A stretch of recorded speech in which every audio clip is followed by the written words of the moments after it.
The iPhone 12 series is looking really feature-packed this year. We've got 4 phones in the lineup, which is the most iPhone launches ever in a single series, ranging from the most affordable iPhone ever, well, comparatively speaking anyway, all the way up to the 6.7-inch behemoth, the 12 Pro Max.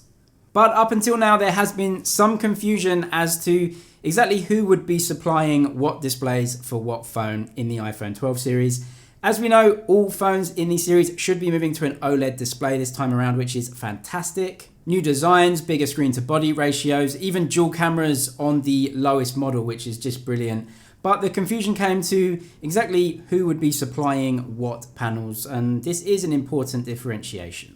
We had a few leaks and sources telling us that Apple would be splitting their orders this time, so not just Samsung for the displays, but LG and a Chinese company called BOE also supplying panels for iPhones.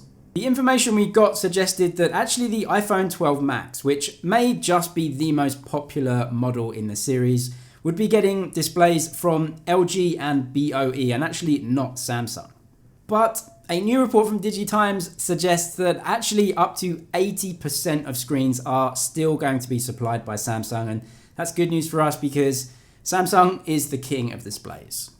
It's also really good news for Samsung because they make tens of billions of dollars out of the iPhone. Every time an iPhone is sold, Samsung make money from those screens. But anyway, some leakers think that the iPhone 12 Max will get LG and BOE displays. Others think that it is the 2 lower end models.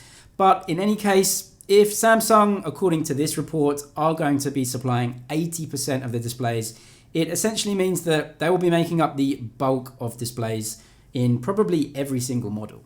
We'll have to wait and see how Apple do actually divvy this up, but if we can believe the report, 80% of the displays from Samsung, that means that they must be in the cheaper models too, because that's where the bulk of the sales will come for Apple. So the best screens definitely are coming. Also in Apple news, with the next iteration of the Apple Watch, the Series 6, it looks like Apple won't be moving to micro LED after all, and for the next generation, they'll be sticking with OLED. Micro LED is the next generation, the next step for screens. They are thinner, lighter, and also just better in terms of color reproduction and pretty much efficiency and everything. So it's the next step, but it looks like OLED may be the choice for the next series. So a leaker by the Twitter handle Yomeo said that he believed that the next series would be using OLED, and he has a pretty good track record in percentage terms for Apple leaks, so we can take this with fair certainty, it's going to be OLED. And how about on the other side of the coin, Samsung are releasing their next generation of smartwatch 2, which should be called the Watch 2, unsurprisingly. Some new information suggests that they will be keeping a physical rotating bezel on that phone, which a lot of users wanted. We know this because of some FCC registrations that say it will be coming. 2 models in the series, a smaller and a slightly bigger one. And this watch should be launching along with the Galaxy Note 20 series in August, so definitely another thing to watch out for. And also in your Samsung news today, it looks like the Galaxy Z Flip is going to be getting a 5G model, and you may want to wait for it. According to Max Weinbach from XDA, he found some code, and this suggests that Samsung are gearing up to launch a 5G model of the Z Flip in the US with a couple of carriers there, notably T-Mobile and T-Mobile if you're in the States, and AT&T.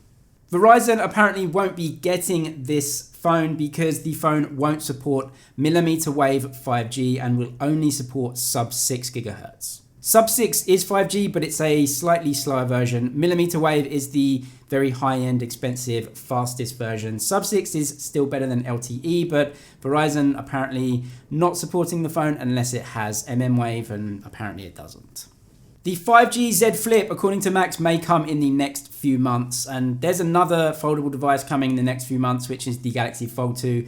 I'm certainly more excited for that one than the Z Flip, but if you are looking at a Z Flip and you're looking at 5G also, maybe you might want to wait.